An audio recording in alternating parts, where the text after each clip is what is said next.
Thank you.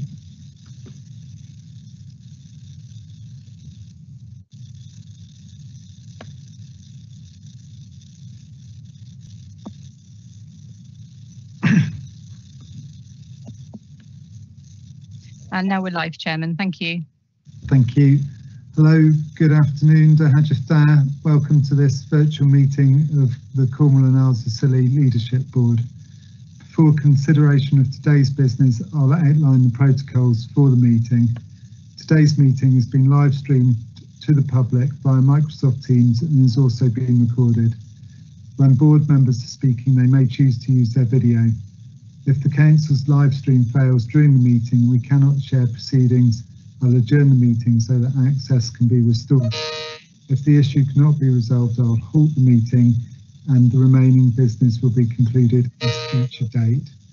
If a board member experiences a technical issue, I'll adjourn for a short period to try and re-establish their connection.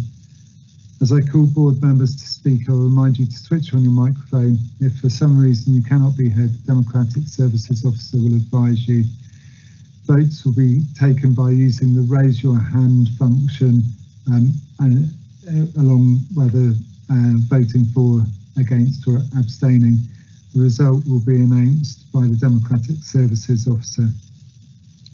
Where a board member has declared a non-registrable interest, a disclosable pecuniary interest, or an interest by virtue of any trade union membership in a matter, they must leave the virtual meeting. Their departure will be confirmed and they'll be invited to rejoin the meeting at the appropriate time. To confirm, the procedure for today's meeting is that board members who wish to speak on an item should indicate by typing X in the chat box. Others in attendance, not on the committee, who wish to speak should also indicate by typing X in the chat box. Before we start today's business, I'll ask the Democratic Services Officer to confirm the names of the board members present. Thank you, Chairman. For the benefit of the live stream and members of the public, I will now call the names of all the board members, and I would like you to confirm your name and the organisation that you represent. Thank you.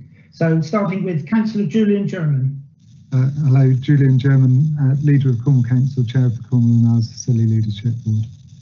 Councillor Robert Francis. Yes, Councillor Robert Francis, Chairman of the Council of the Isles of Scilly.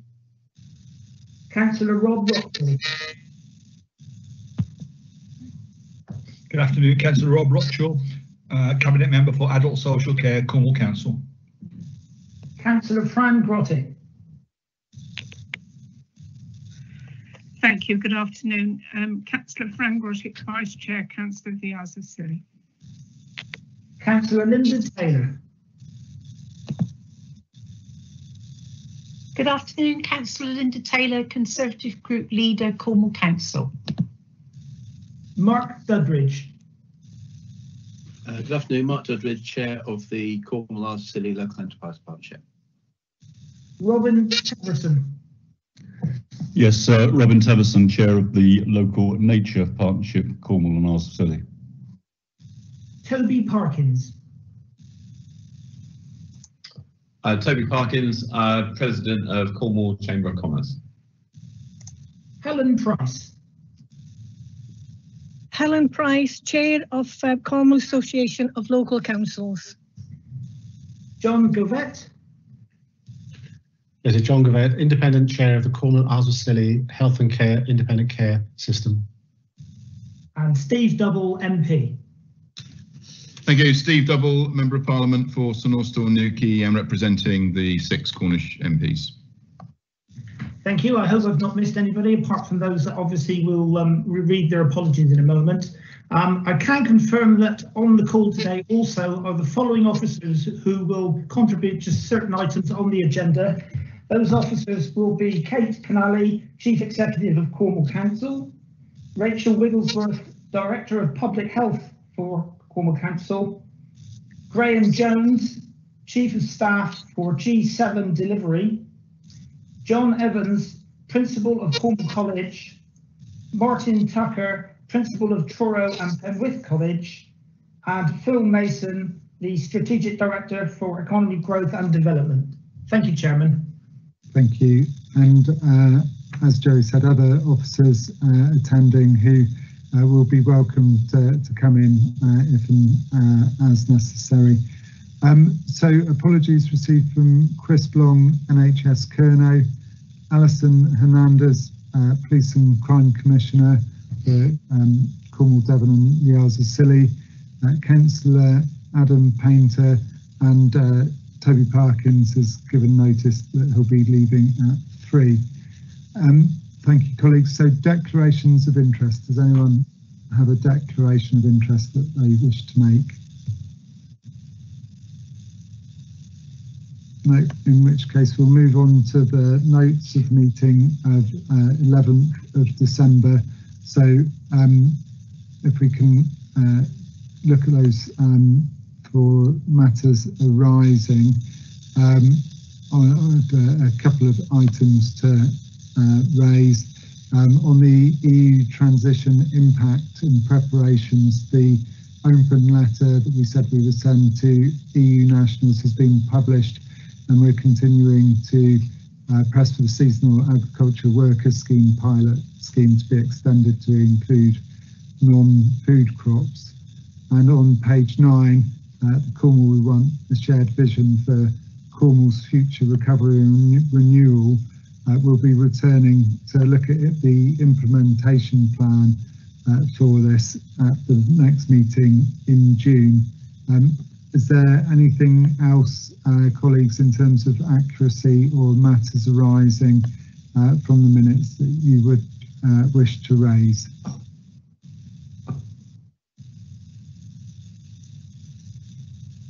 In which case, can I have an indication, please, for a proposer of the minutes, and also a seconder? If I take the first 2 hands up. So John Gavett and Councillor Rothschild, and then if we're all in favour, if we can put our hands up, please.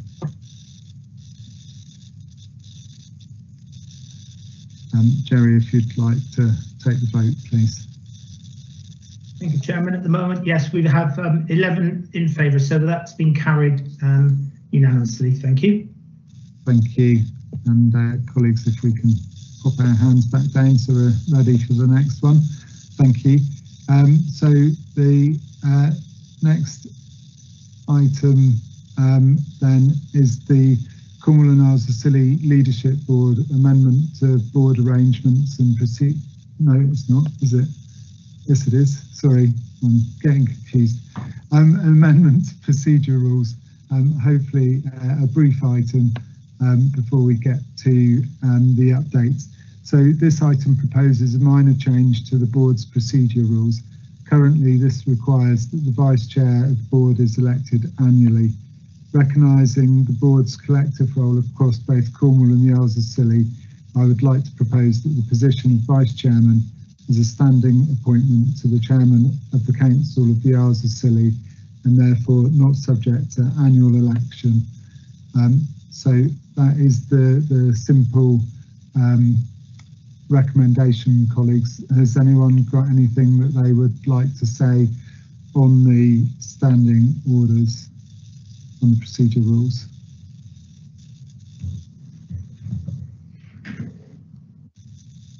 No.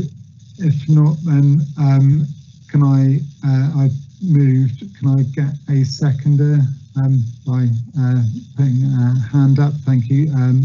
Robin Teverson has seconded. So if we can put our hands up in favour, and over to you, Democratic Services Officer, for the vote.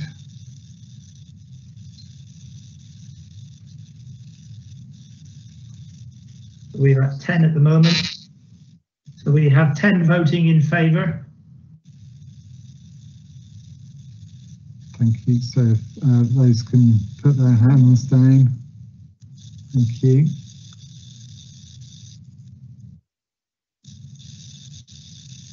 Chairman, can we ascertain if there are any votes against, please? Anyone hand up against? and hand up for abstention. Thank you, Chairman. That's been carried. Thank you. Now thank you. So now we'll move on to the update from board members. So I'll just come down the list as I see it, and that may well not be alphabetically, colleagues. Hopefully we've got the same list, and that will give you some preparation. But I'll cover everyone on the board. Don't worry, but it might not be in the order that you're expecting, but we'll see. Helen Price, if you'd like to come in first, please. Thank you. Good afternoon, everyone. Sarah has attended the Tactical Commissioning Group, the Communications Cell and the Safe Cell, as well as having regular contact with CLOs and individual officers, civic services in support of the COVID response and recovery, including play and recreational spaces, the environment, elements and enforcement. We have just completed surveys of the membership to provide information back on the provision of public toilets, COVID safe polling stations, event management and street marshalling. The CALC convenes a weekly meeting of the larger councils committee, which provides networking, identifies common issues which we can raise with Cornwall Council, regional and national government through our own networks and NALC. We continue to lobby for the continuation of virtual meetings. And on the point of virtual meetings, a note has been sent out to all the town and parish councils to say that the annual council meeting, which must be held within 14 days of the election, may have to be held as a COVID secure physical meeting. We will continue to update town and parish councils on this matter. Elections information will be on the CALC website with links to the Cornwall Council website where the information can be viewed. The Executive Committee have appointed a new county support officer to help Sarah with her workload. And at the last regional meeting, which was this morning of the Southwest region, we have been asked if we would like to trial an online or training project to train councillors, new councillors and old councillors on council matters and such like. And that is all from CALC. Thank you, Chairman. Thank you. Any questions?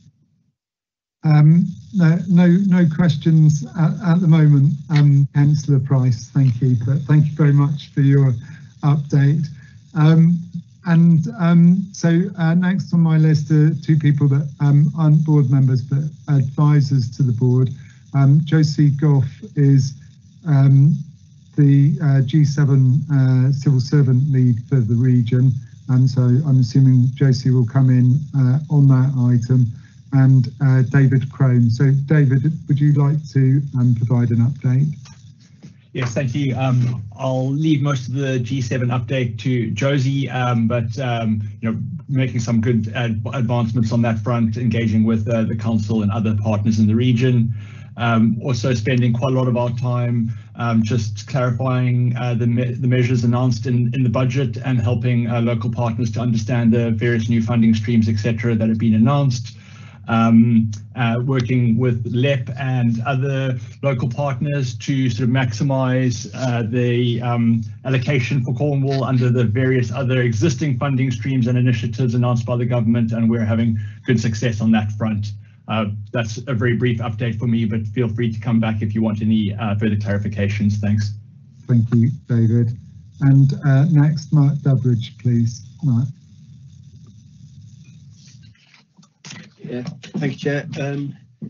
Yeah, much work around G7 as you'd expect, and I think a growing excitement among the business community, and hope that really does leave the legacy we would hope it do, and probably given the disruption of COVID needed to do. And to that end, we've freed up much of Glenn Kaplan's role to direct the economic legacy work with colleagues around CDC and private sector to make sure we do everything we can do to land all the potential opportunities that will result from the world's focus. The LEP will do a lot around the PR work, talking to national audiences, being they public or private, to amplify the voice of government. So particularly focusing on things like clean energy, geotech, data, space, digital, and advanced manufacturing. And we'll clearly continue to work with other partners who may be leading on things like the visitor economy and food and drink.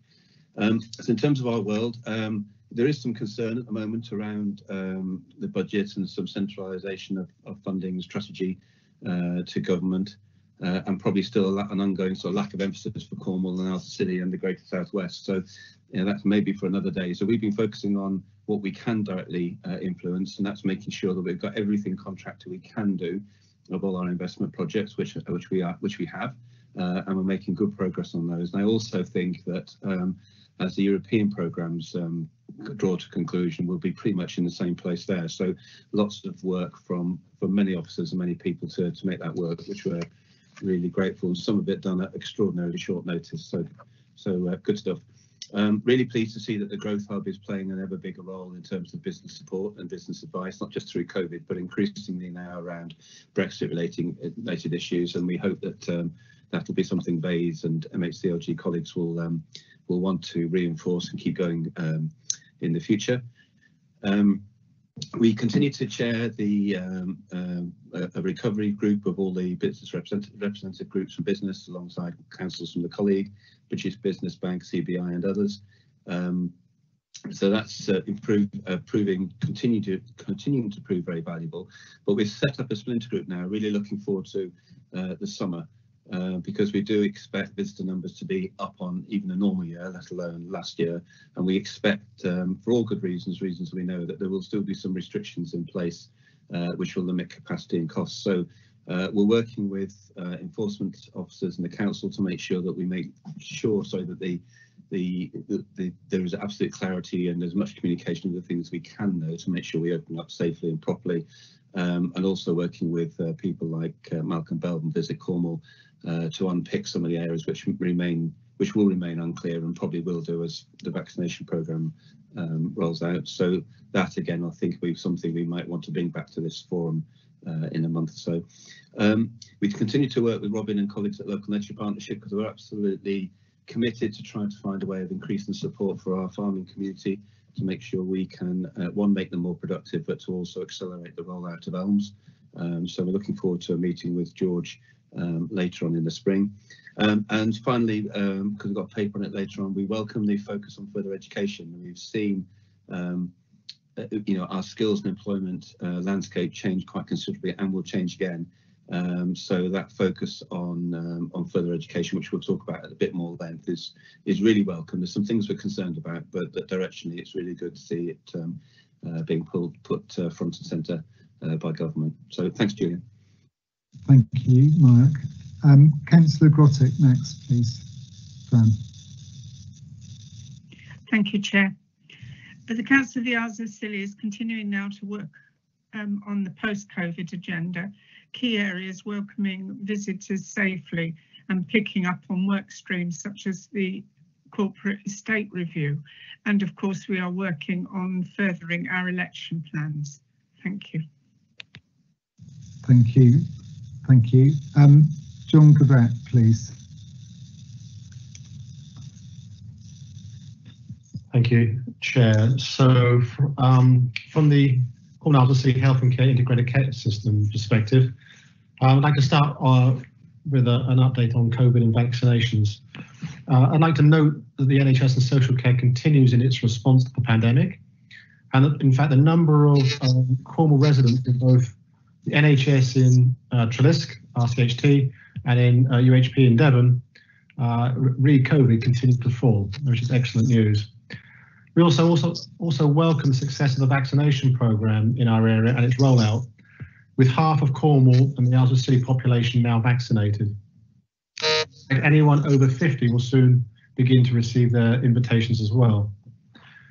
In addition to the success of vaccinating both older residents and our health and care staff, over 92% of our residents with an underlying health condition, including those shielding, have also been vaccinated.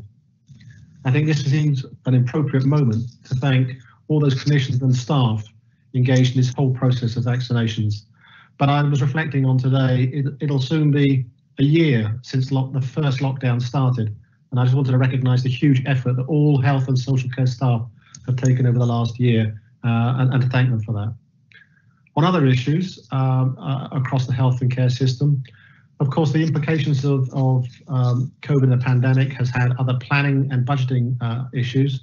And in fact, what the NHS are doing in terms of their arrangements for 2021 is they're continuing effectively the first quarter, the 1st of April, effectively as a rollover from the previous time.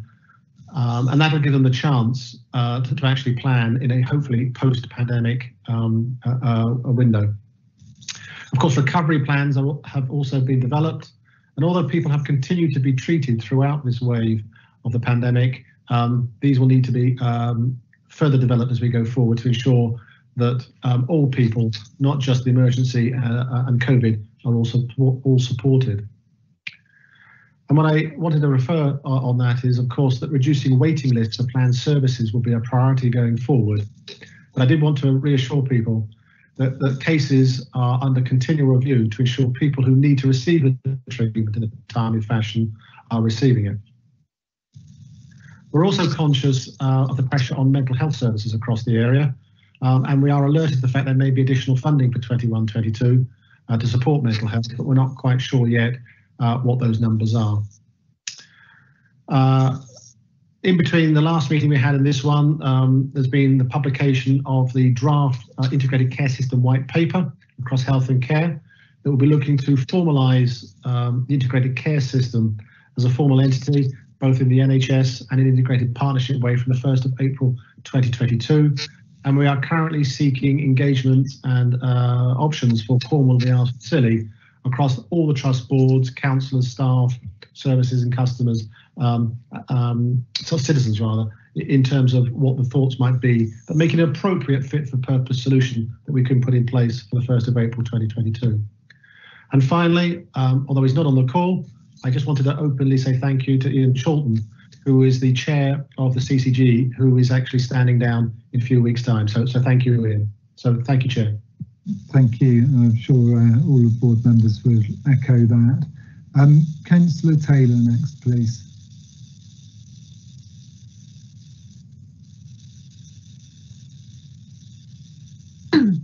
Thank you, Chair. Just wanted to follow on from Mark Durridge in his observations about the G7. We're obviously very excited about the economic potential that could be happening or will be happening within Cornwall.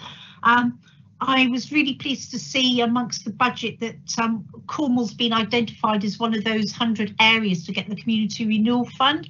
So it will be really interesting to see what interesting projects are going to be coming in from the different constituencies.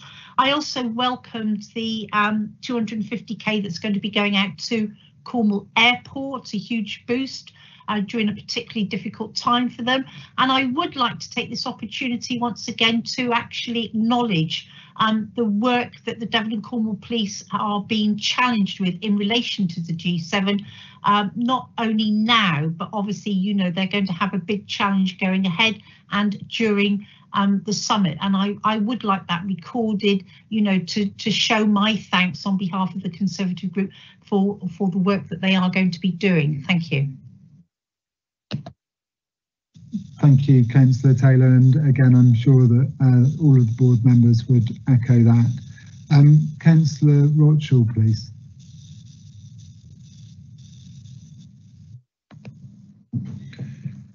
Thank you, Chair. I was going to echo John Gavet's thoughts on the vaccinations and the way that people have responded to that. The system's been operating really, really well. And I think Cornwall's ahead of the game in many respects in terms of the numbers of people who have gone through the first, at least the first vaccination, that's for sure. It's clear that COVID is still having an impact on our health and care system. Whilst we've seen the infection rate slowly coming down, which is good news, it's still higher than it was before Christmas. So, you know, we're not out of the woods by a long stretch. And whilst the impact is less than it has been at its peak, we should remember that there's still pressure on our hospitals and our social care services.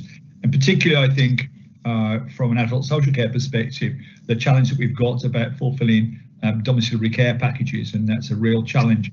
Even before COVID, it was a difficulty in terms of meeting the needs of people who need to come out of hospital, ready to come out of hospital, but they need a care package at home.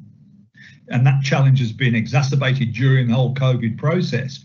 And currently we still do have a significant challenge in terms of the availability of care packages to support people at home. And that ties in neatly with excuse me, the recent government recruitment campaign about bringing new staff into the care sector, not just the NHS, but the wider care sector. And they've been running a series of adverts on the TV, which is really good because it's shown where the environment that care is carried out across a whole range of different opportunities, in people's homes and in the community rather than just in hospitals. So that's really good. And the only other thing is, one of the challenges we've had has been day centres. We operate 7 day centres across Cornwall, and clearly we had to close them at the beginning of the first lockdown. And whilst we were close to reopening before Christmas, of course, then we went into a further lockdown, and we've got plans almost complete now, so that hopefully we'll be making an announcement very, very soon now about the reopening of the day centres, and that's essentially for people with learning disability. Although we did put community care packages in place, clearly there are some people who benefit significantly from day centres, and hopefully we'll be able to announce that in the very, very near future. That's it. Thank you. Thank you very much, Councillor Rothschild. And Councillor Francis next, please. Thank you very much indeed, Julian. Welcome to the Isles of Scilly, everybody, for the afternoon. And I would just like to say that everything is going very well here with the rollout of vaccines. In fact, Matt Hancock recently wrote to the Helston practice saying that they were outstanding in their rollout, and of course Helston looks after us, so we were mentioned in that. So the cohorts are going very well here, and we're very pleased indeed with how that's gone. I'd like to thank everybody involved in that for their support for the island. I would like to mention that we have we're recently doing some expansion to our airport to increase capacity, which has involved a new hard standing for the new helicopter service. We're working hard at the moment to reinvigorate our transport procedures for the islands, which are critical to our lifeline service. Some of this has had to wait during COVID, but there's now an increased effort on trying to get projects underway for the new vessel replacements and infrastructure at both Penzance and on Scilly. I would also like to mention that we are making some serious progress now on our new residential housing build, because housing has been increasingly a problem on the island and or on the islands, and it's really hopefully starting to move forward now. So that's all very positive. Thank you very much, Chairman. Thank you, Councillor Francis. And Robin Teverson next, please. Thank you, Chair. Yes, one of the important things as far as the local nature partnership is concerned was Cornwall Council endorsing the environmental growth strategy, which I hope will be the main path for the whole of the environmental side for the next 5 years. So that's very positive and was endorsed also by the LNP board last month. In terms of the Nature Recovery Network pilot, then that work is continuing. We're going through a consultation stage at the moment. But also one of the things that from a conversation, particularly between myself and Rachel Wigglesworth, was to include the green space and the health aspect, try to get that in as well, although that isn't in the DEFRA specification exactly. I think it's really important in terms of pushing this agenda forward for all citizens rather than just those that are concerned particularly with biodiversity. As Mark Duttridge mentioned, one of our main focus with the LEP is making sure that the environmental land management scheme that's coming in and the wind down of the basic payment system really works for farmers and land managers in Cornwall. And so we're pressing ahead together with that, as Mark said, with a meeting with George Eustace next month. We're also working more closely with the AOMBs as well. We have two, as you know, the Cornwall AOMB, which has multi-sites in Cornwall, but also Tamer AOMB. So we're working closely with them and also with the AOMB in Scilly, of course. G7 also takes up our time as much as anybody else. But we are looking particularly at now it's been declared to be effectively a net zero carbon conference and the offsets that will be there. And I was delighted that the Cabinet Office has confirmed that, the details have been worked out, but the offset should come back and benefit Cornwall. So my thanks to the work that Josie and others have done on that. We're looking at the SSSI designation in Penwith Moor, which is one of the largest designations that there has been if that goes ahead. And so that's something that obviously there will be a lot of stakeholder involvement in that, including us. And although not directly the LNP, the Cornwall Wildlife Trust with Cornwall Council will be publishing the full version of the State of Nature report. I think it's likely to be next month or beginning of May, which will be really important in terms of a baseline, in terms of measuring how nature and our environment is faring into the future. That's it. Thanks, Chair. Thank you very much, Robin. And Steve Double, MP next, please, Steve. Thanks very much, Julian. It's clearly been a very busy time for the MPs in Parliament and in the constituency. Obviously, the rollout of the vaccine remains one of our top priorities, and delighted that's going so well in Cornwall, and add my thanks and well done to everyone involved within Cornwall for the success of that. And we expect that to ramp up further in the coming weeks and continue the great progress we're going. Obviously, the roadmap to come out of the lockdown has been broadly welcomed. I understand, some of the frustration that from some point of view that it wasn't quite quicker, but I think we understand the reasons for that. But at least we now have dates for that, and as we know, schools are now returned and visits to care homes are being allowed. So that's been very welcome.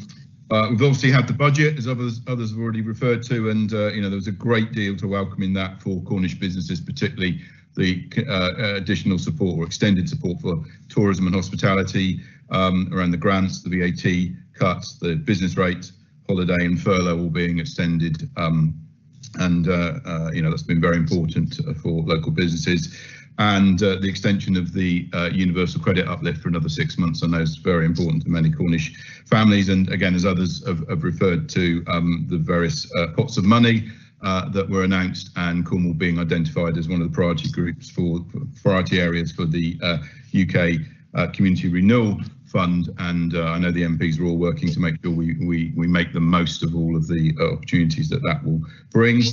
We'll all be aware fishing has been a great concern to many in Cornwall, and MPs have spent a lot of time meeting with ministers and officials to continue to address those concerns. Delighted, the 23 million we secured has been extended to make sure that it includes those that catch the fish, and we'll continue just to do all we can to address the ongoing concerns around exports. And then the announcement just this week of the review of air passenger duty. I know that's something that we've really pushed for within Cornwall, because it's very important to smaller regional airports like ours to make routes more sustainable, and the review of that's likely to result in a cut in domestic APD has been very welcome. And as Linda mentioned, another round of business rate grants for the airport, which will really help our airport. And along with everyone else, a lot of time spent getting ready for the G7, not just meetings with people here in Cornwall, but meetings with officials and ministers in the Cabinet Office, making sure that we're doing all we can to make that the great success it's going to be. Thank you. Excellent. Thank you very much, Steve. And Toby Parkins, please. Thank you, Chairman. I'd like to start on the theme that sort of reflects the recent budget announcements, which I think were generally very well received by businesses and organisations.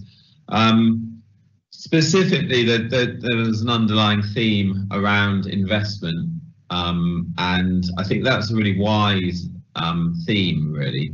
Obviously, coming out of the pandemic, there's going to be a lot of businesses with lots of loans, lots to pay back, looking to try to sort of fight back and to rebuild themselves. And whilst that is always a struggle, obviously if there is support from government in terms of helping, particularly around things like the super deduction, capital investments, that sort of thing, so that businesses can look at actually not just struggling their way out of the pandemic, but actually investing where possible to grow back into much stronger positions, then that's obviously actually strategically a really, really good thing. And I would certainly be encouraging businesses to think about that longer term opportunity to invest in whether or not it's infrastructure. I know it's specifically around manufacturing, but so hopefully the details are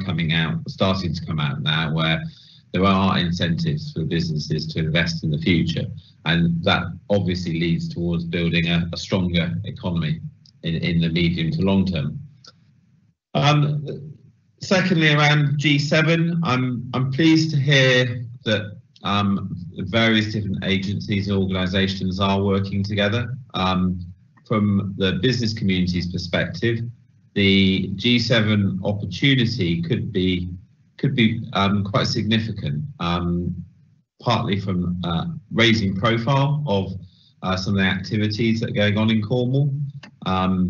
Certainly I was on a call with one of the very large companies that everyone knows about the other day, and people's perception sometimes of Cornwall is that it is literally just about tourism, ice creams and pasties, and splits, obviously, Julian. But it is, of course, there's a lot more to Cornwall than that, and the opportunity to showcase some of the not just some of our future opportunities, but some of our really well-established, strong businesses that are providing really good, solid employment for significant numbers of people in Cornwall. To be able to raise the profile of that will actually bring longer term success. And I mean, if you could imagine that if just a dozen businesses increase their order books by 20% as a result of getting increased exposure from the G7, then we could be looking at hundreds, possibly leading into thousands of potential new jobs just as a result of that, and that would be would help form another part of the legacy, which I think would be welcome. Finally, on export, there's obviously we've not a day goes past without us hearing about a lot of the challenges of export, where export numbers are much lower than they used to be. There are challenges around COVID. There's obviously the bureaucratic challenges of Brexit as well, and there's not normally a lot of positive news in this area. So I thought I would highlight something that has been achieved recently by the Chamber of Commerce. Offer a documentation service which is required for certain types of export, and last month they actually achieved their best ever record for providing export documentation support for businesses. So whilst there are lots of challenges around export, it's good to see that actually there are some good there's the odd good news story where some certain businesses are really pushing to try and try and achieve greater levels of export, and obviously that is to be encouraged from supporting the wider economy in Cornwall. Thank you. Thank you very much, Toby. So a lot of ground covered there, the wide range of the leadership board covering all aspects of life in Cornwall and the Isles of Scilly. So I won't repeat anything that's already been said, but a couple of updates from myself. Firstly, we've touched on climate change in the update. So just to let colleagues know, the government have invited Cornwall Council to take part in the municipalities conference that sits alongside COP26. So a fantastic acknowledgement of the work that we've been doing in Cornwall to tackle climate change and the ecological crisis, that trust and confidence from government in giving Cornwall Council a seat at the municipalities conference at COP26. So we'll very much look forward to taking that up and seeing G7 as a stepping stone in terms of the importance of tackling climate change to that conference, to COP26. And also in terms of culture, I've recently chaired the LGA Culture Conference, and just today met with the chair of Arts Council South West. And another example of great partnership working in Cornwall has been the Hall for Cornwall, and you may well have seen their recent videos about how the development at the Hall for Cornwall is coming along. It's a fantastic space with the Arts Council, the Local Enterprise Partnership, Cornwall Council, National Heritage Lottery Fund, European funding, government funding, and others all coming together to create that. So it's going to be a fantastic thing to look forward to as we come out of hopefully the restrictions, and also to look forward to the Ordinalia coming to Crescent Kerno, the manuscripts, but also the productions in St Justin Penwith in September, and all of these things like the tool ships, all of these great celebrations that we're going to have later on in the year, all being well with the pandemic. But that also, those cultural activities also tie into the census. So just to mention to everyone, the census will probably have landed through your letterbox, although encouraging people to fill that in online. Hard copies will be available if people need them, but to remind people that you can tick the other box and fill in as Cornish. So whether that's ethnicity or nationality, and if you're a Cornish speaker, recording your language as well. And that data is really important to us, so that the Office for National Statistics has said that they will use that data this time to really understand how the Cornish are performing as a group, both within Cornwall and across the country, so that we can then target policy interventions based on that understanding. So please remember to fill in the census, and if you self-identify as Cornish, then please do fill it in as such.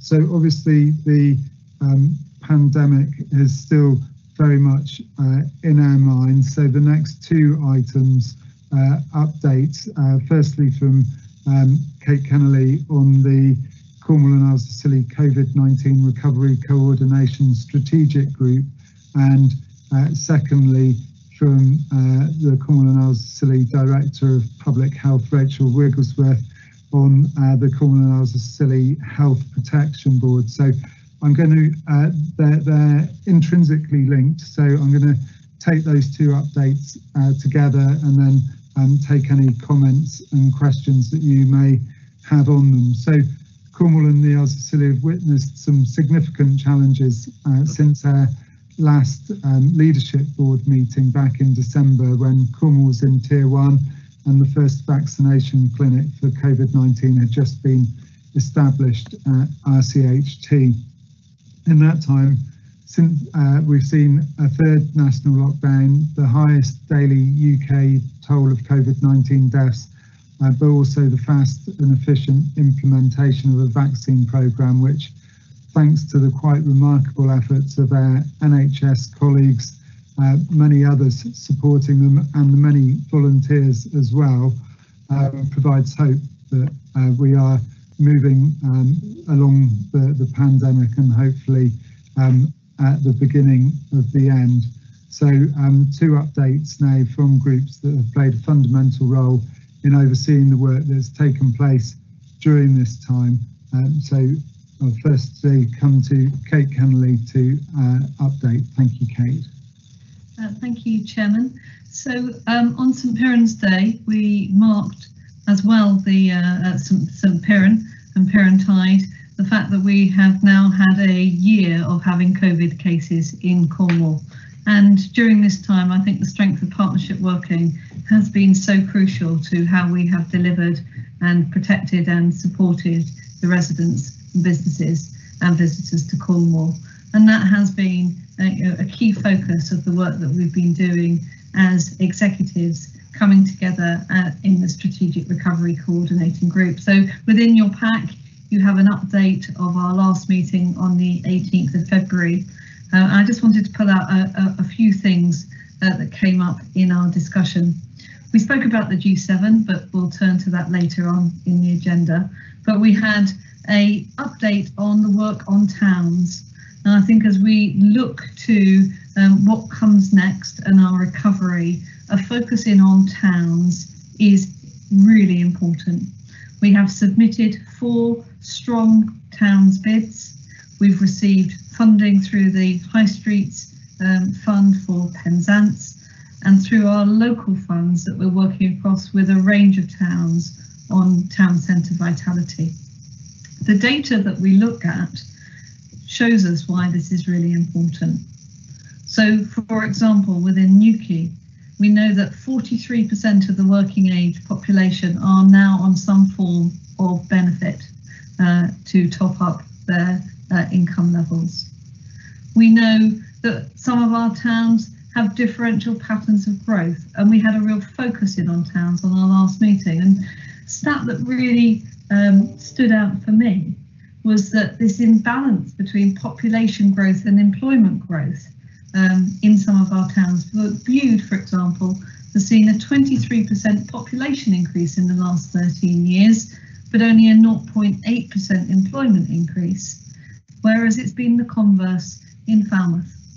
And I think these stats point to the importance of us as a leadership board being able to not only kind of focus on Cornwall, but to be able to have that granularity of information to know what is going on in our places. And that will continue to be a very strong focus of the work that we're doing in our group.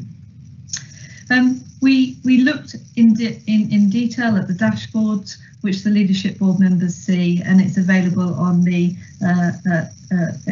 Cornwall engagement platform. This has the data that we track to see what's happening in our communities. Just wanted to pull out to the attention of the leadership board that we've got significant numbers of households that are living in temporary accommodation, a doubling of the number that we normally have, and that confirms the importance of the work that we're doing in terms of making sure that we have the supply of homes that people need, and that will be a key focus for us and an area that we're going to be looking at our next meeting on the 26th of March. We will also be looking at our next meeting on the delivery framework for the Cornwall plan, which has been signed off here through the leadership board, so that we can come forward with our recommendations as to how we track our progress.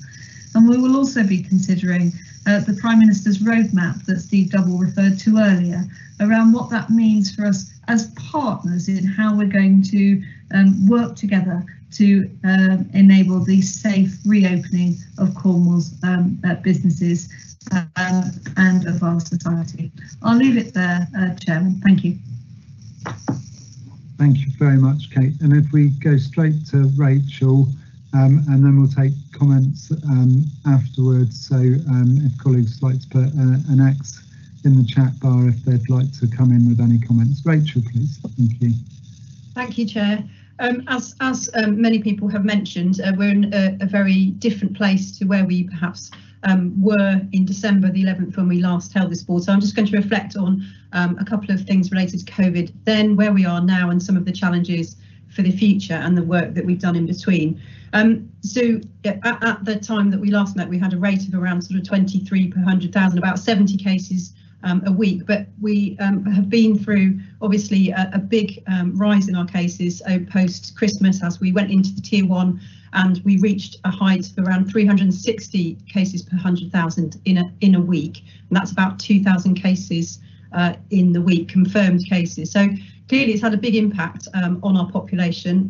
You will have heard from John about the impact on the health sector, but individuals, and you and I will all know people who've been affected by coronavirus, maybe suffering longer term effects. And clearly we've also had a number of deaths. We have a total of 543 deaths in Cornwall residents from COVID, half of which have been in the last 8 weeks in the January period in the last week. So putting into context a really serious challenge that we have faced. I think we're all aware of that, but just to frame that really, we have battled with outbreaks in care homes. We've had 150 care homes in Cornwall that have had outbreaks of either from some relatively small to very significant outbreaks, and our care home residents and care staff have been really battling hard and affected in the last couple of months.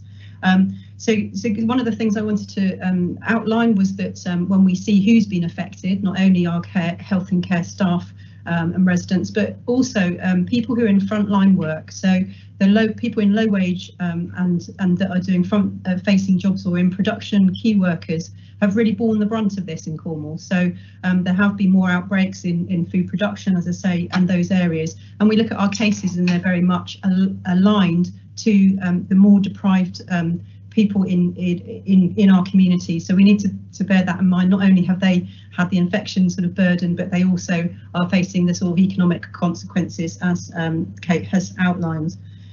So we're now in the position of coming out of this intense lockdown, but in a way that is very phased, which I think certainly I would support that way, where it's not necessarily about dates. We will be hopefully guided by what's happening in our communities. Cornwall at the moment has a rate of 12 per 100,000 in the last 7 days cases. That compares to 60 per 100,000 in England. So clearly Cornwall's in a very good position, and clearly our population have adhered well to the guidance, and we've had a good reduction in our cases, all really important for the next phases, which everybody is now looking forward to.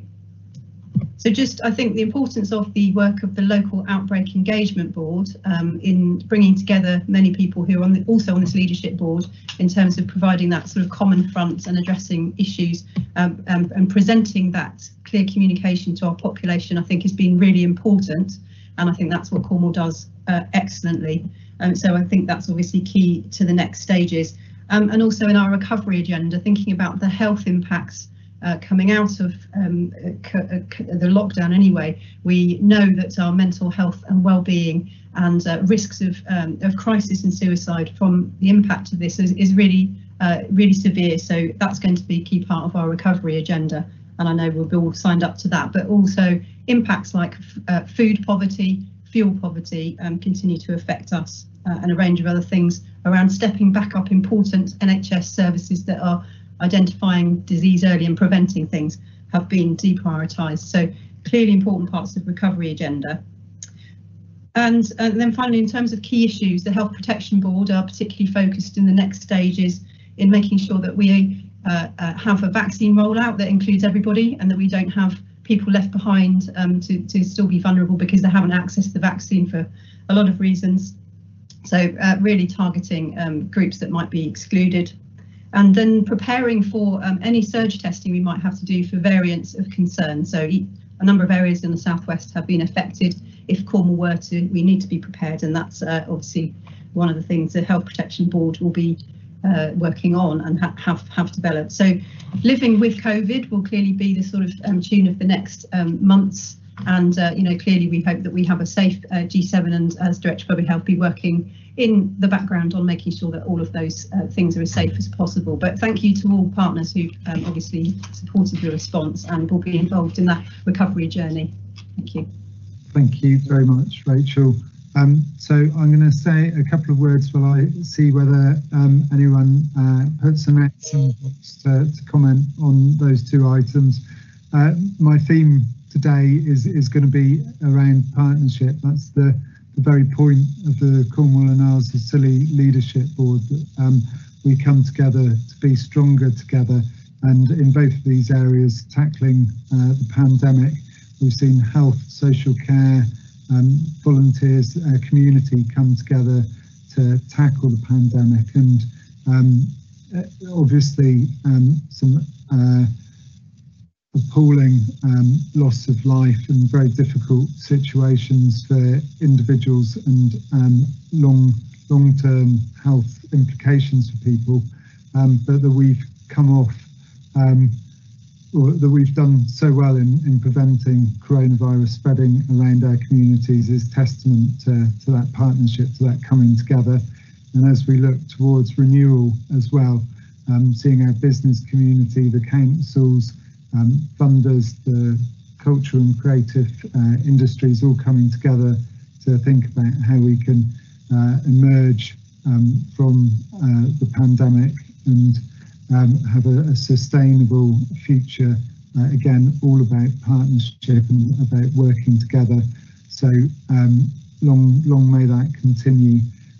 No one's indicated, so I'm going to take that as a sign that they were two very good updates, and also people may have touched on or did touch on those topics in their updates as board members. So thank you, Kate and Rachel, and we'll move on.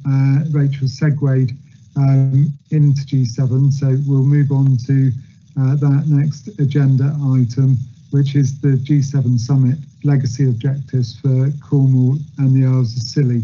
So a brief introduction from me to this, just to make sure that everyone is aware that the summit has the following priorities: leading the global fight and sustainable recovery from coronavirus, agreeing bold action to tackle climate change, promoting free and fair trade, championing our shared values as open societies. So it's testament to Cornwall that we've been chosen to host the event, reflecting our position on these key issues.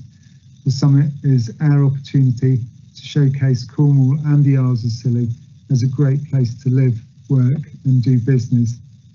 Whilst the event is the responsibility of Her Majesty's government, the Council has several delivery responsibilities, notably around transport, public health, fire and rescue services and local engagement.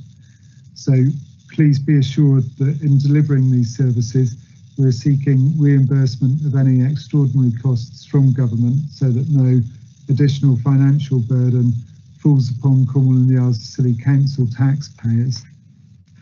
We'll be ensuring that our teams do their part to make the summit a success, not least in ensuring that public health is protected as we start to emerge from the pandemic.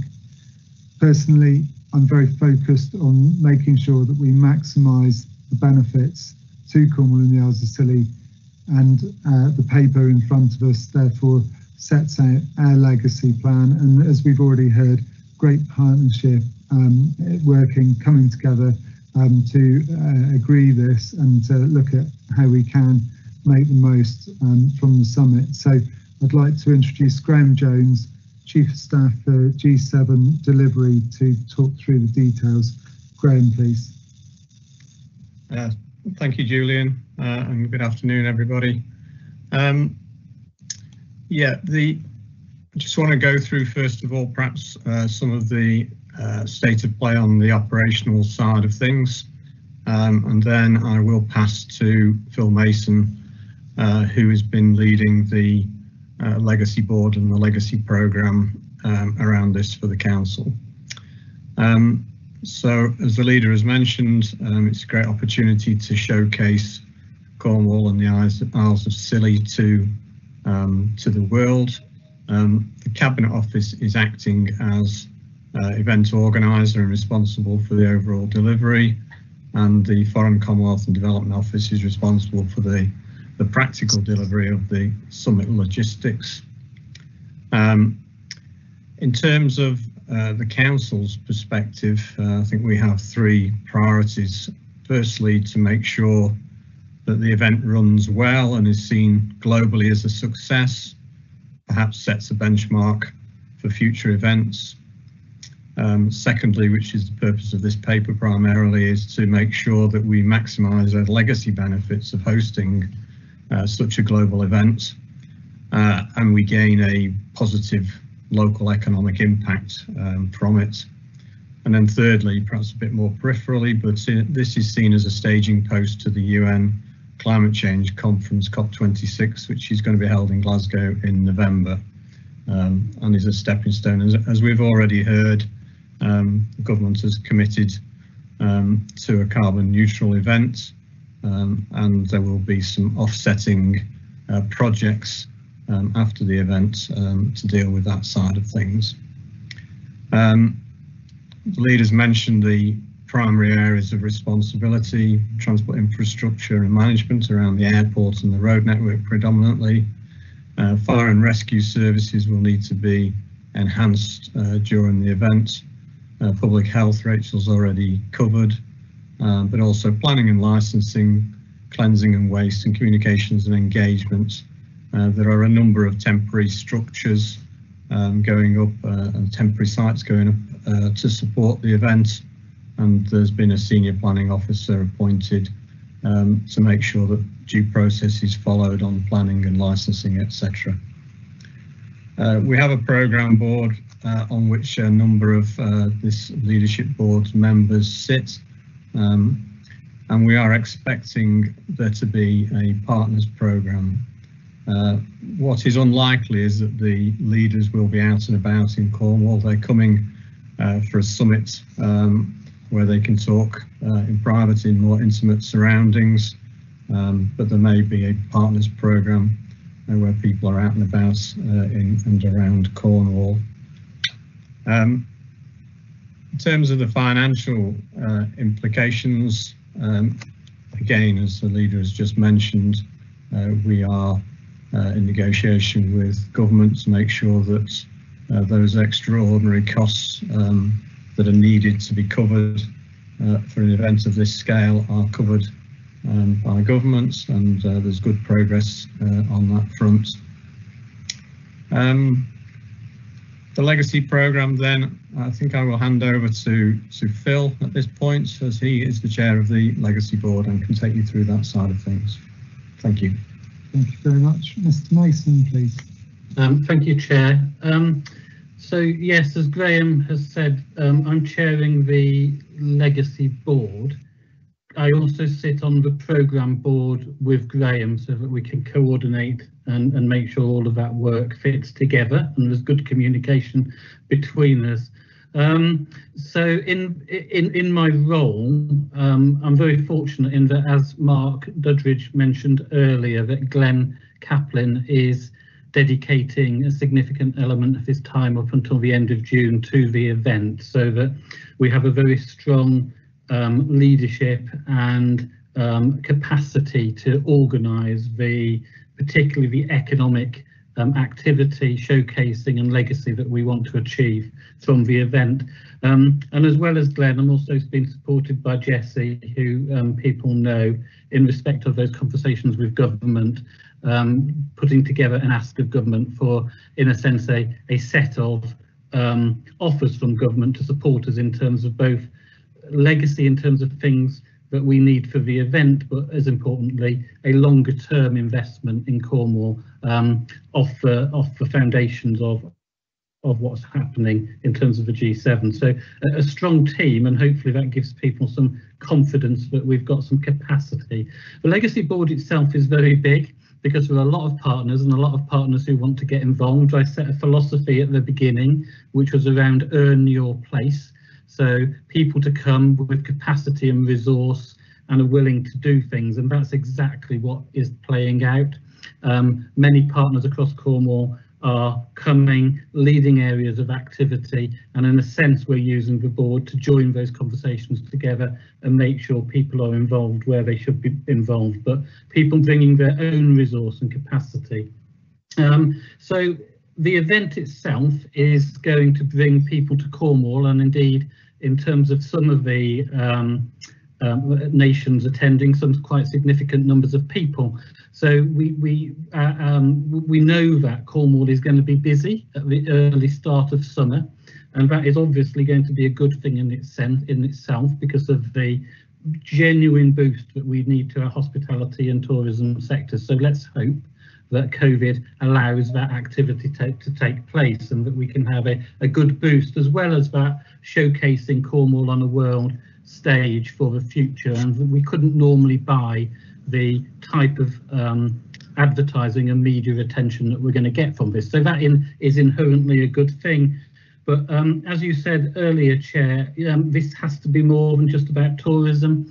This has to be both an event that everybody is involved in some way if they want to be, but also about the Cornwall of the future that we want. So we are undertaking, we've got a set of strategic priorities for legacy, which is set out in the paper, so I don't want to go through verbally in detail, but it is around growing business and jobs and good jobs for the future. Improvements for our infrastructure that stay in Cornwall, so we don't want the event to bring things like phone masts on trailers and then those trailers to disappear. We want the infrastructure that the event needs to leave a legacy, not just for the event but for large areas of Cornwall afterwards. So we have a significant ask of government in terms of speeding up the investment in 5G and in terms of our broadband wired infrastructure in Cornwall. So we're asking that as the event comes, that those investments are made and they're here to stay and serve a wide area across Cornwall wherever possible. We've had, it's great that Newquay Cornwall Airport is being used as the landing place for most of the delegation's planes, and that there will be a connection on from there, potentially, hopefully by helicopter. But that has meant that we need some investment in Newquay Airport, and it is good that the government have confirmed that they, as you've described, are willing to ensure that we don't have to pay for things we wouldn't normally have to pay for. So that's great. Also is great that, that the government are committing to, and I think it's been said already, to this being a carbon neutral event. And we believe that we have agreement with government for at least 3 significant environment projects in Cornwall, potentially including rewilding, habitat restoration and forestry. So demonstrating that the offset is more than met in terms of the impacts on the environment from the event itself, and people being able to see that that's a long-term legacy again that will be left. We have been looking, and Glenn's been leading on finding an event place, what we're calling Cornwall House, as a business showcase. We have found that, and we have booked the campus, the Falmouth University campus at Wood Lane in Falmouth, which is a 7-minute walk. Glenn assures me he walked it in the rain yesterday from the media centre, because being close to the media feels like the important and right place to be. So Glenn is on the call, so if people want more, if they want to ask more questions about what that's going to be, but it's going to be a place where we showcase our sectors that we want to showcase for the future, where we hope to join with the government in their Great Export campaign, and where we can get the university students involved in the making of that offer look good in that place, so connecting in to young people. We've got an ask with government, or Virgin Orbit have got an ask with government to fund potentially bringing Galactic Girl across, and using that as a potential showcase of what space could do for us in terms of connecting space to the environment, particularly in terms of environmental monitoring and management as we go forward. So potentially looking at how could we launch a satellite that did some of that environmental monitoring for Cornwall and for the wider globe. And connecting that to other bids that we've also got in, and an environment conference planned at Goonhilly. So a strong theme around space and aeronautical industry being important for Cornwall. But it isn't only the economy, and as I say, Glenn's on the call and he can talk more about that if need be, but we've now got agreement from government for just under £100,000 worth of investment in a cultural programme, and I know Glenn's leading on making further bids to the Arts Council and Heritage Lottery Fund for a potential £350,000 plus cultural programme across Cornwall. So we feel that that is critical and important.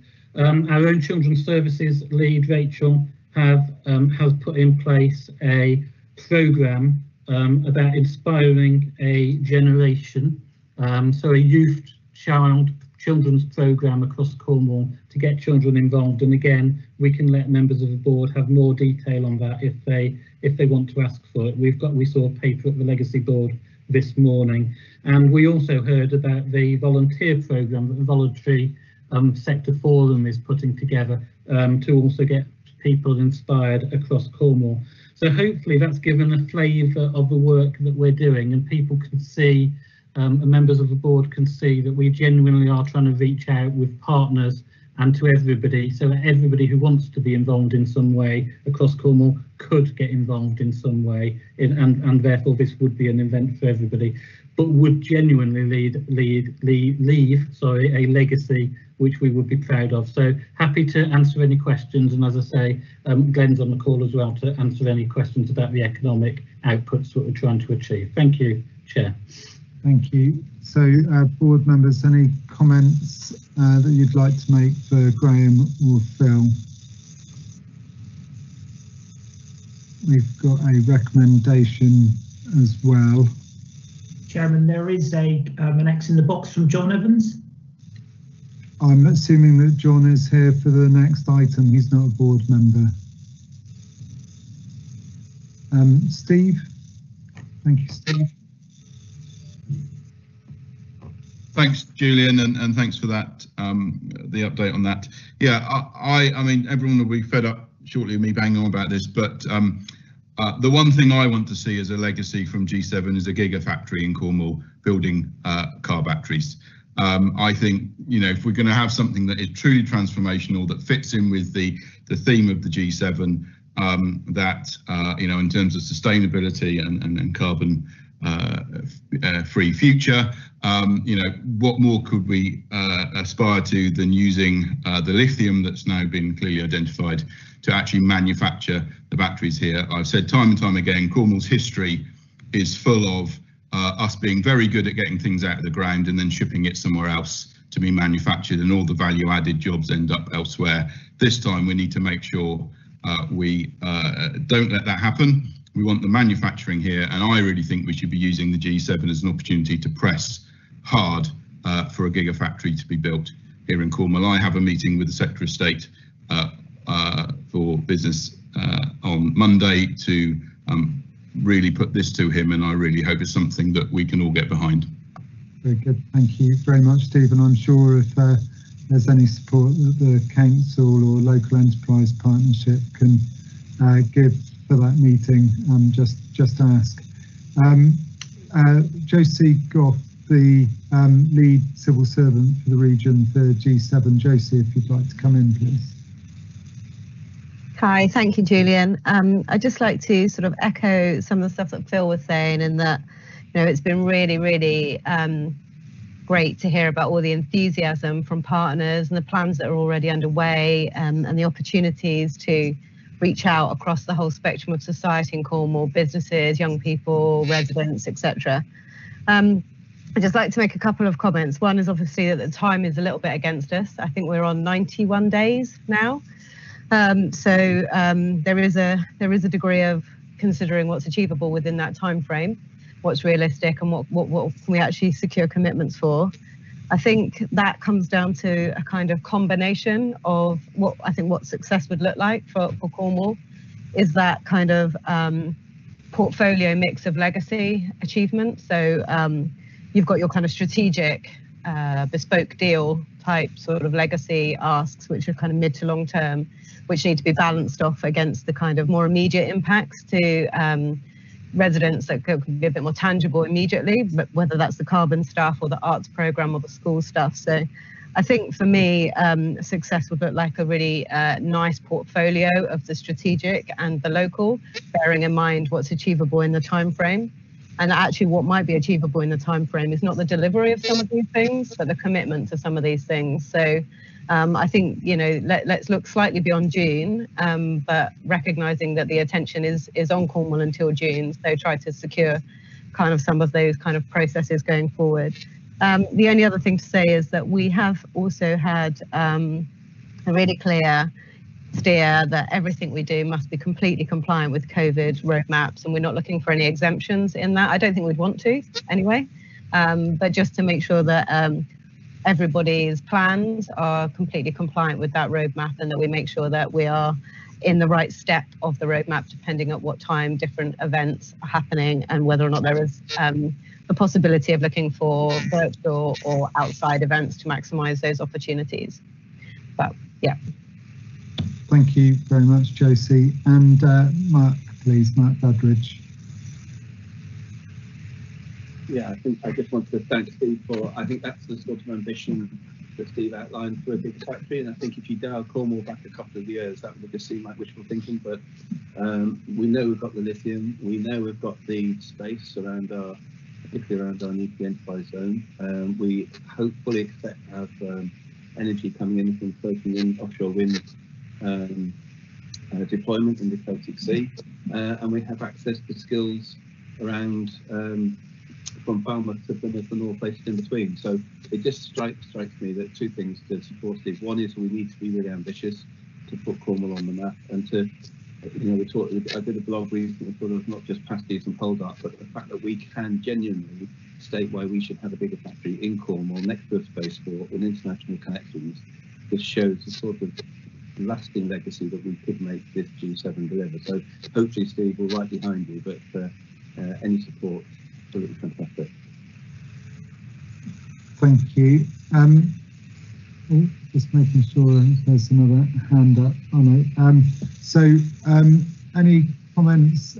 Graham, Phil, please. I've nothing particular to add, Chair.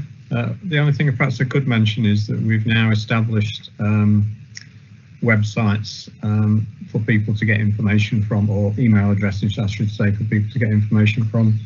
So there's one for the council for G7, there's one from Devon and Cornwall Police, there's a public health desk and a government site as well. So we'll make sure those email addresses are available to people so they can go there for information.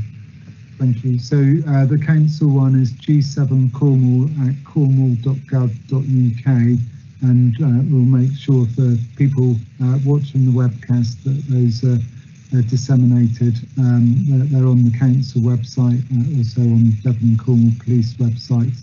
I'm sure they'll be on partner ones as well. So thank you, colleagues. I can't see anyone else indicating to come in. Oh, Kate, please. Thank you. Without our police colleagues being present as represented through the Police and Crime Commissioner, I just wanted to comment on the significant amount of work that is underway across with Devon and Cornwall Police and Blue Services and Blue Light collaboration in preparing for this event. Chief Superintendent Jim Pearce is leading on community engagement, and we will be working closely across with Devon and Cornwall Police to be providing up-to-date information for residents about what's happening with the G7, particularly those around the key venue sites and what it will mean for them, and that's being led by Devon and Cornwall Police. Our Chief Fire Officer is also working very closely in terms of making sure that we have resilience during this time. And with the input of public health colleagues as well, our Director of Public Health, we are taking every single action in our planning to make sure that we are delivering a secure event, both in terms of where our blue light services come in, but also a COVID secure event with active engagement from public health. And again, I think we're really well placed with the partnership working that we have here in Cornwall to be able to bring all of the partners together to achieve that. Thank you. Thank you, Kate. So there is a recommendation for this paper, which is to note progress in the planning for the G7 summit and to agree priority themes for the legacy plan. So if by show of hands I can have a proposer and seconder for that, please. Helen Price to propose, Toby Parkins to second, and then if colleagues, you can put your hands up if you're in support, and I'll hand over to Jerry Eyre, Democratic Services Officer, to take the vote. Thank you, Chairman. I can already see that that's been carried unanimously. Thank you very much. Thank you, colleagues. If you'd like to put your hands down, we'll be ready for the next one. Thank you to those that contributed to that item. We're moving on now to the Skills for Jobs, Lifelong Learning for Opportunity and Growth, the Further Education White Paper. So the COVID pandemic means that unfortunately unemployment and business failure has risen across Cornwall and the Isles of Scilly. So the councils have been working with our elect colleagues to ensure that we have the correct strategies and interventions in place to support people back into work, both within our own organisations and for Cornwall Council, our group of companies, and to support the labour market more widely. So the pandemic, coupled with the transition to post-EU funded employment and skills programmes, means that now is the time to be working in partnership to design and develop locally relevant employment and skills programmes that meet the needs of individuals and businesses. This white paper will enable us to work more strategically with employers and colleges to identify, design and deliver locally relevant skills programmes and courses. The Skills for Jobs white paper was published on the 21st of January 2021 and includes a range of measures to realign the post-16 system around the needs of employers. The white paper's reforms include a greater role for the employer groups in developing courses, the opportunity to establish new college business centres and provide further details on new lifelong loan entitlement. The white paper also sets out plans to overhaul funding and accountability rules for the post-16 sector, details of which will be consulted upon later this year.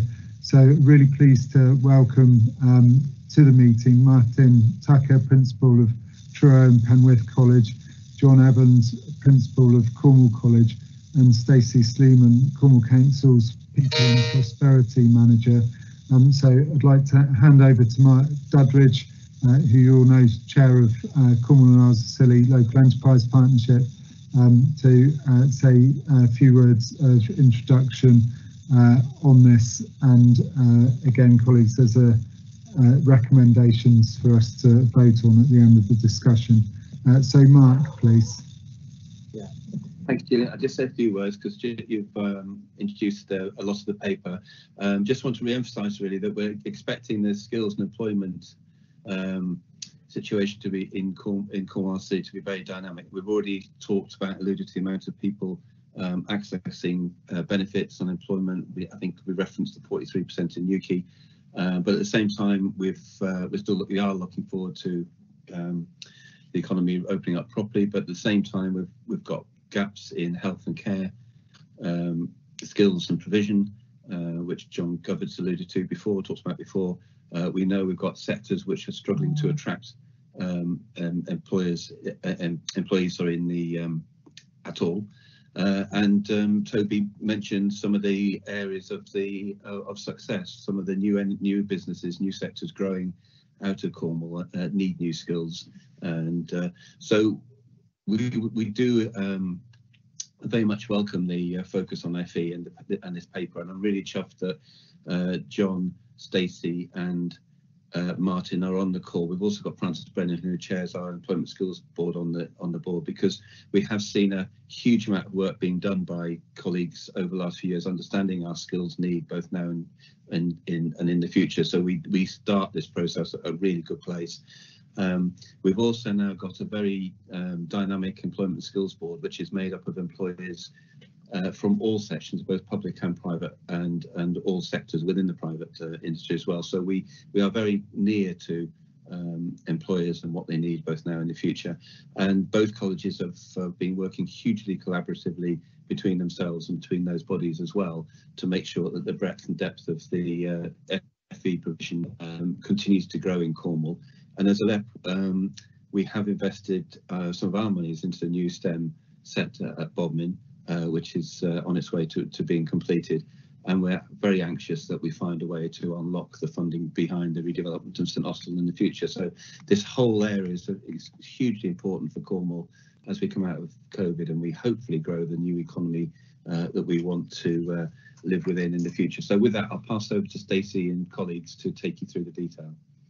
Thank you, Mark, and apologies, Francis, for missing you, and welcome to the meeting. Stacey, please. Thank you. Yes, I think obviously Mark and yourself have introduced the paper extremely well, in that it gives employers a greater say in the development of skills going forward, how that will influence our higher level technical skills and qualifications over the next few years, and particularly from 2030. The opportunity from 2025 to provide a flexible lifetime skills guarantee. So that means that from level 3 up, people will be able to get funded in order to do that, which is new and very welcome.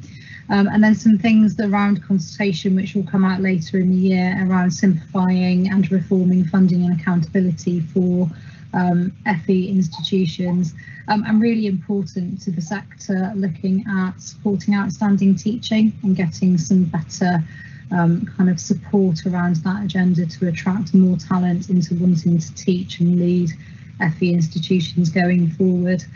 I think in particular it's really important for us on the Employment and Skills Board. It's really opportune and really timely for the FE white paper to have come out. It's really welcomed from all of us. It's got some fantastic opportunities in there, and will really help us pave the way to a post-EU funded kind of regime, whatever that might look like, and how we test and trial that over the next few months in the lead up to Shared Prosperity Fund.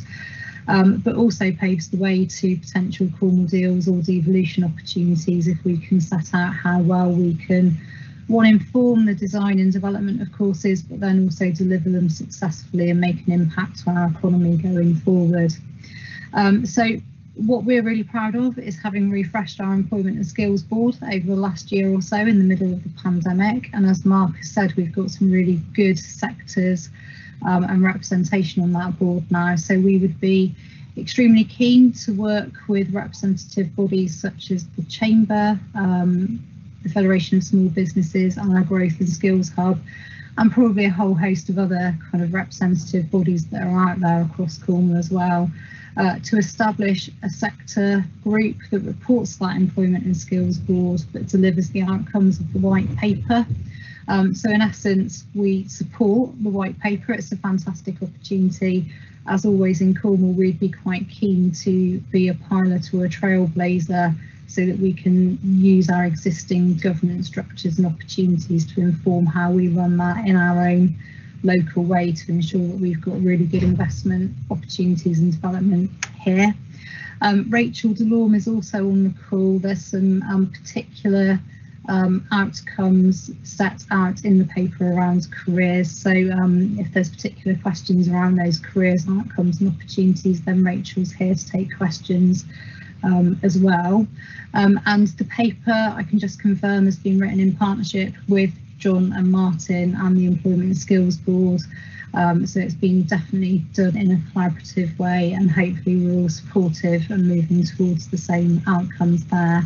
It's probably best if John and Martin wanted to add some things in particular from their respective organisations, because it's of utmost importance to them as well as us. Thank you very much, Stacey. John, would you like to come in first? John Evans. Thanks, Julian. Sorry, I'm putting the camera and the microphone on. Yeah, I'll just do 2 minutes, and then Martin will obviously pick up. We've become a bit of a double act on many of these things now, and I think that's probably the biggest message really, is that we work very collaborative together. I was on the call with Martin again this morning, and we share an awful lot of information between the two, which, you know, as I understand, hasn't always been the case in Cornwall. But we are both very desperate to ensure that both organisations meet the needs of whatever the white paper was to throw at us, really. And there was an awful lot of uncertainty about what was in the white paper. For us, it's a game changer. I think for post-16 education, when people see education, they tend to think it as one blob, you know, primary, secondary, further education and universities. But the reality is the playing fields are very, very different. And the funding between schools and primary and then universities are far more than anything that further education receives. So this for us is a first time where a government white paper has actually put further education at the heart of the skills agenda, and can actually see, and I hope have understood, that the impact that we have on the skills in any region, to be perfectly honest. So we really welcome it. Martin will echo that in a second.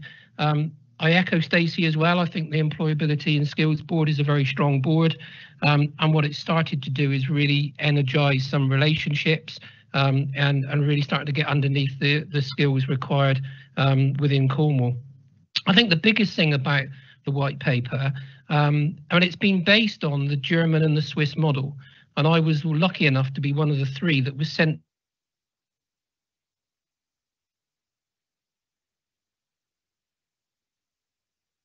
John, you've muted yourself. Sorry, I didn't mean to. What was the last thing I said? Right. You were one of the 3 that was lucky enough.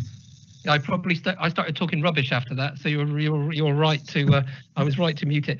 No, I was lucky enough to be sent to Switzerland to look at the model and report back to the government. And the biggest change is that they run very much a demand model. So the local, let's call it local authority, choose what skills they want to be trained, and that's then what gets funded. Whereas at the moment we have very much a supply model, which is what do young people want coming out of school, and that's then what we will put in. So it's a big shift. And Julian, I don't know how far it will take us across to 2030, but it's certainly the model that I saw in Switzerland really does work. Picking up on the piece that Stacey said, I think one of the biggest challenges that myself and Martin face is quality teachers. And that doesn't mean people, whether they're able to teach in a quality way. It's just that and a really good example is we're both trying to, between us, trying to meet the skills need of health and care, and we all know what the demands of that are. We're advertising the same as Martin is for lecturers to come and teach health and care. Top of our salary scale is 33, and the healthcare practitioner gets paid 45. So we're always fighting that. So I think that if there's any way in this white paper that starts to address that difference, especially for the skill shortage areas, and I know Toby's in the group, for things like Toby's area, health and care is another one, construction is another one, then that can only be good news, really. And I just want to finish with, and it was alluded to just now, I'm really excited about what's going to happen at St Austell. I think we're going to create something really special, and I'm just hoping that the government allow us to make some big announcements soon. But it's all been done in conjunction with Martin and Truro and Penwith because of the collaboration that we have between each other. And that's a really good in for Martin to come in, I think. Thank you, John. Martin, please. Julian, thank you very much, and thanks for the invitation to join the Leadership Board today. And following on from John, yes, he refers to us as a double act, and I'm not sure which one's Laurie and which one's Hardy, so I'm really getting quite worried about that. I think I know which one I'm falling into as a result of the pandemic. But no, you're right. On the white paper, it is a really exciting opportunity for FE. All too often we get on our soapbox and we keep moaning that we're the forgotten sector in education. Well, we've been put right at the forefront now, and it's a real opportunity for us. And as John alluded to, the collaboration between the two of us and the two colleges has never been stronger. And I think we've really got to make the most of that and the opportunities that come to Cornwall. You know, just on joining the call only 10 minutes ago, I've heard mention of offshore wind, of lithium. You know, a few years ago that was never talked about, and that's really exciting opportunities. And the white paper alludes to the qualifications and the skills that FE can develop working with employers. So there's two key areas there. I mentioned the spaceport as well, another exciting opportunity for Cornwall. Construction continues to boom despite the pandemic. We've got the digital world and we've got agri-tech as well. So they're all areas that we need to improve the skill base. We can offer the qualifications and training within this county, and then we can look to introduce greater higher paid jobs, increase that volume, which makes more and more Cornwall an attractive place to work and live. John, just to strengthen what John said about the teaching, it is a real challenge, and particularly as we move into one or two of these new areas, you know, we will need to revise how we attract people to the county. I think the G7, by the way, that provides an opportunity because we're the envy of everyone in the sector. I think they think John and I are making up it's a G9 at times. It's quite ridiculous, but it's putting us on the map. The white paper has put Truro and Penwith College and the Cornwall College Group on the map, along with all the other FE and tertiary colleges, and we've got to make the most of it. So we're there to work with employers, to work with the various bodies, to really deliver this for the better of Cornwall. And I welcome this opportunity, and I look forward to working with everybody who's on the call in bringing this to fruition. Thank you very much, Martin. So Francis Brennan, please, the chair of the Cornwall and Isles of Scilly Local Enterprise Partnership Employment and Skills Board, one of the longest titles around. Francis. There's one of many as well. Thank you, Julian. Thank you, Martin and John and Stacey and Mark. I just wanted to say, now you put a face to a name, I do chair the Employment and Skills Board. I'm very interested in what John was saying about the supply and demand model. I view the Employment and Skills Board as providing that employer demand, and we were overwhelmed by the calibre and the capability and the expertise of the people that we have on the ESB now. Some of them are people that have been there before, which is great, but some of the new sectors that are on the board are just, the skill level is quite phenomenal. And the other strong thing for me is the way that the FE sector, HE sector and schools are engaging with the training providers across the piece to provide a holistic offer for all ages. Because one of the things, my day job is working within Welfare to Work, that's what I do for a living. And one of the things that concerns me is there will be a huge amount of people that will be older workers that will need to retrain and reskill as the labour market changes. And I think the white paper and the focus on FE is fabulous. And I think then working in collaboration with the Employment and Skills Board, we can really get the best of both worlds to make sure that we've got employment opportunities for all, which is the main thing for me. So that was my three penneth. I just wanted to put a face to a name for you. Thank you very much, Francis. And John, please, John Gabat. Thank you. Some of you have heard me talk on this topic before, and Mark referred to it earlier. And I couldn't be more supportive of the white paper, shifting this balance from being, learner orientated in terms of demand and supply, and yet employers may have a different need in terms of skill set, highest grade skill sets being learned. So I'm really supportive of it, but I just wanted to make a few points on top of that, if I may. For me, my support of the paper is a bit conditional on not just the right teaching skill sets. I completely agree with Martin and John on that, but also the right volume of teaching skill sets that go with it. Because one of the big issues we've got in particularly the NHS and social care space is, at the moment we're trying to bring in 150 nurses as business as usual, but we actually want another 200 on top of it. and potentially another 200 on top of that every year. So having the right teaching skill sets is one thing, but having the right volume is another. And the other point I want to make, the paper for me doesn't really shout enough about having a digital remote employer-based solution, a bit like the apprenticeship model. We need to make sure it's not too campus-based in its delivery, and it didn't really focus enough on that, but maybe it's because it's a short paper. But also the shift away from the traditional way towards being more FE-based, which is great because that's very local. Also, we need just to be sensitive to the fact that as people go through, say, 4-year courses or 2+2 courses or whatever variation of it, the awarding body status of this, we don't want to put the learner in a position where they have to stop after 2 years or whatever and start a different course because the awarding body status isn't what the employer wants at the end of it. So yes, we do need to be employer focused. I'm a great advocate of it, but we need to make sure the lifelong learning focus of the learner allows them to actually have an accreditation over time without having to go back to base one every time if they want to change or build their career. Thank you, John. John Evans, you're on my screen. Did you want to respond to John Gavett? No, I haven't put my hand up. No idea. No, it's just so I can see you. That's all. Okay. No worries. That's fine. So in which case, I can't see anyone else indicating. Mark, did you want to say a few words in conclusion before we move to the recommendations?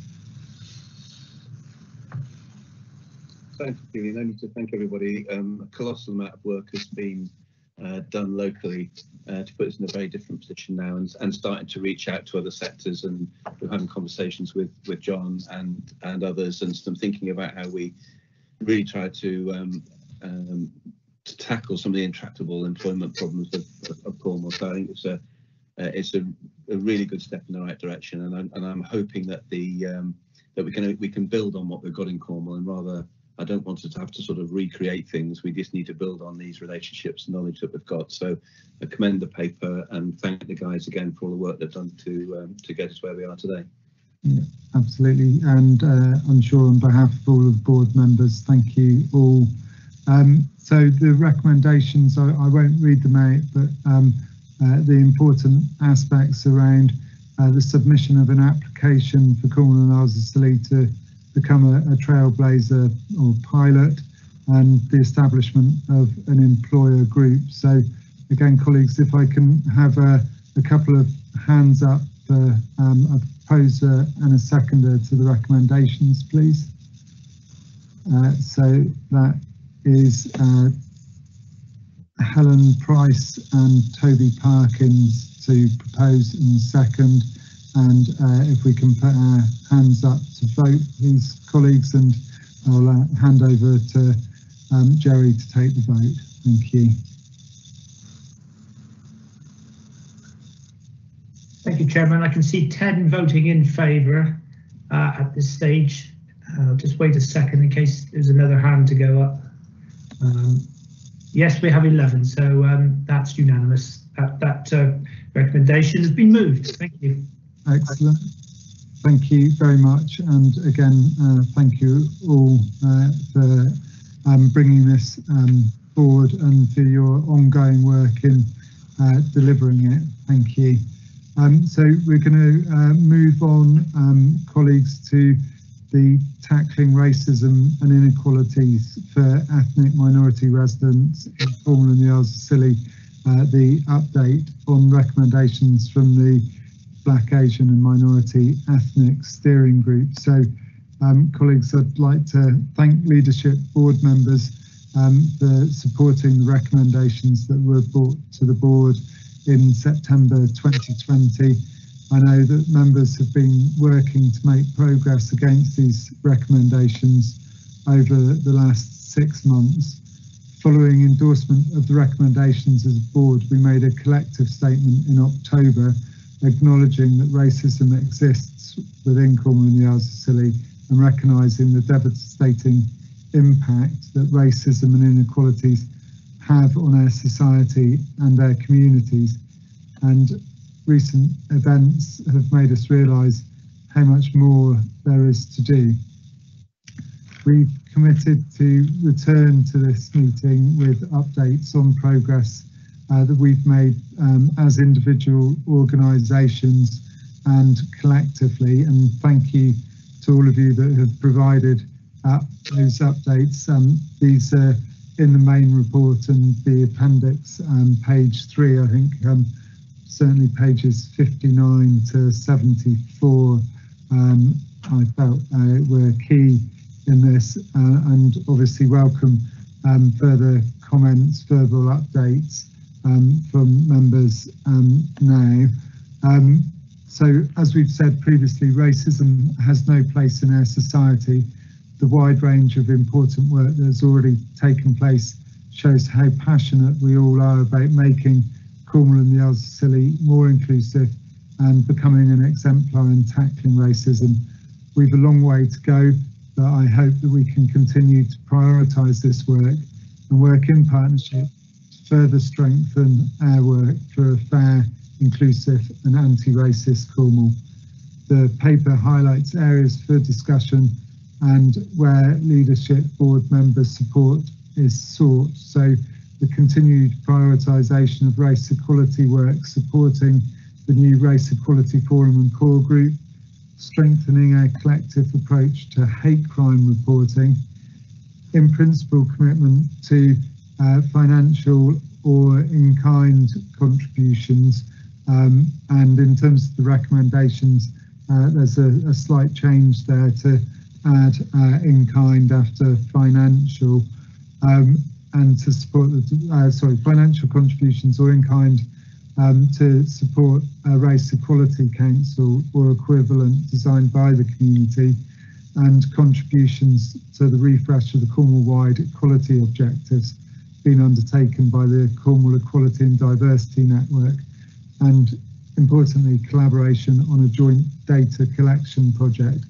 So colleagues, over to you, just coming back across to the X's in the box, hands up. Paul Masters, please. Hello, Julian. Thank you for letting me speak. I have been discussing this with the members of the Isles of Scilly, so I'm not speaking just on my own behalf, as you understand. I mean, firstly, we absolutely welcome this work and are very proud to be part of the ongoing work, Julian. So broadly speaking, totally in supportive. And just to let you know, we are actively engaged in the new steering group, and we are actively engaged on the islands, particularly with our school and young people of the islands in this particular agenda. I just wanted to widen the discussion slightly. So take it as read the support. It was just some assurance, I suppose, from other board members that, of course, the other protected characteristics under the Equalities Act are not being lost in this debate. And actually, we need to sort of gather speed along the whole of the equalities agenda in the view of the Council of the Isles of Scilly, and we would like to work with the board increasingly on that. So we see this as a very important first step, if you want to put it like that, to reinvigorate the work. And of course, those of you like me who've been around a bit will remember, I think it was back in 2007 and 8, we were discussing an Equalities Commission for Cornwall at that time, which didn't come off for a number of reasons. And this is the first step to that debate again. In terms of the report itself, from my particular view, I think the option 3 in the paper would be one that I think we should explore. And the reasons for that are the links to the other groups that already exist in Cornwall in terms of disability, age or religion, and making sure that we have links to those and this isn't seen separate. So the starting point for me would be to explore option 3. And as you said, Julian, I did giggle, in terms of the financial support, we are not against financial support for this agenda whatsoever. It just needed to be proportionate. I just worked it out on the back of a fag packet. If it was £10,000 for the Isles of Scilly, it was 1.2 million for Cornwall Council. So yes, financial support, but proportionate to the scale of the organisation, if that would be okay. Yeah, absolutely. That makes absolute sense. And yeah, across the protected characteristics as well, that we do need to make progress across all of the protected characteristics. We've seen gender being in focus recently, along with International Women's Day and other events. So absolutely, we need to be making progress across all of protected characteristics. We've had a focus on racism and being anti-racist, understandable, with the events of last year. So that's why we've had that particular focus, but we certainly do need to make progress across all protected characteristics. Colleagues, I'm looking for hands up, any additional comments that colleagues want to make. I know lots of work has been undertaken. As I said, I referenced pages 59 to 74 in the paperwork, which give the reports from various organisations. Councillor Grottig, if you'd like to come in, please. Thank you, Chair. Just to say that I'm fully in support, as are other colleagues, of the statement that Paul Masters has just made on our behalf, and we do fully support work in this area. But in certain areas, it's just worth pointing out that I'm afraid colleagues on the islands are coming in some ways from an area of particular challenge. For example, with regard at a very important but somewhat simple level, with regard to our corporate estate, which we're trying to prioritise. I've long thought, ever since becoming a councillor, that I would like to feel that anyone could work for our council. Anyone with a particular challenge, perhaps, of living with the challenges of working with wheelchair access to buildings as a necessary prerequisite of equality. And that at base level are some of the issues that the islands are going to have to grapple with before we can in some ways move to a wider agenda. Thank you.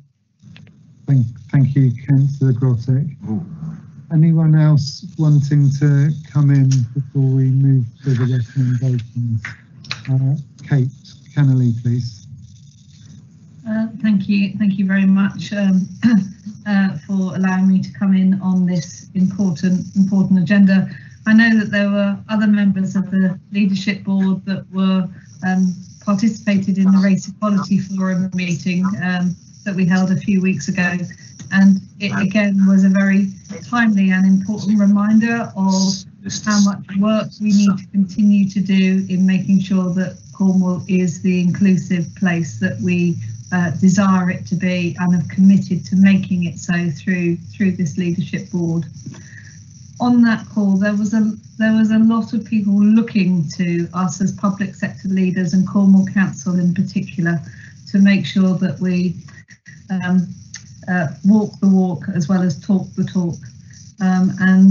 There are programmes of work that we've got underway within the council to do better in this regard. And I accept the point that Paul Masters was making around our wider work on equalities, and Cornwall Council will be in line with our responsibilities under the Public Sector Equality Duty, publishing our statement in the next couple of weeks, and that will show our work across all of those equalities domains. And with us having had International Women's Day earlier this week, we've certainly been having that focus in on gender equality, where we know that we've still got issues to attend to in the gender pay gap.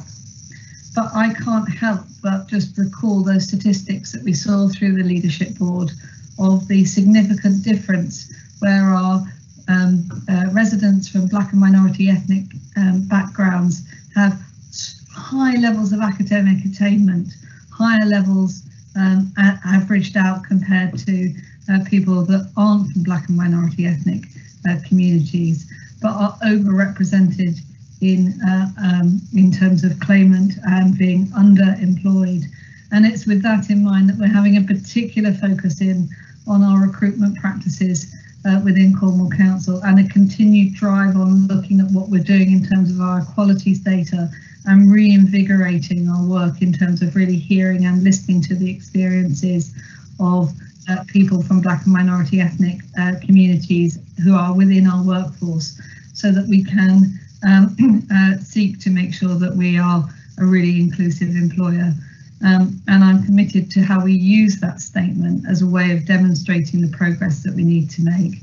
but we've got to get better on our core data, and that's where we're starting, so that we've got that evidence, so that we can be data driven in what we do next. So on behalf of the officers of Cornwall Council, I just want to reaffirm our commitment to playing our part in delivering on this agenda. Thank you, Chairman. Thank you. And that data across not just the council, but across the whole of the leadership board, and more broadly, really important. Recommendation 7, I think. John Gabet, please. Thank you. And I just wanted to build on what Kate was saying, because there's something for me about the recommendations are full support from the system which I'm part of in the health and care side. I think there's something about making sure that the willingness to collaborate is definitely there, but the devil's often in the detail in terms of data and workforce and information and that kind of thing. So I would just ask colleagues just to work at that granular level to make sure that the data is suitable, relevant and accepted by all the trusts and parties, because the principle is there to want to do it, but sometimes the devil's in the detail. I'm sure we can work our way through it, but I just think we just got to take care on what data is required, and how it's used. Wise words. Thank you very much, John.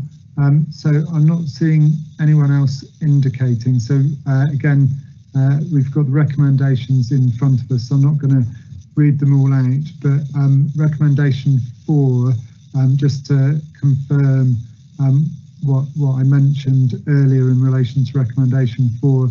So that's to read, confirm their commitment to providing financial or in-kind contributions to develop and support a race equality council for Cornwall, providing a service designed by the community for the community. So I'm happy to propose that. If we can have hands up, a seconder for those recommendations, please.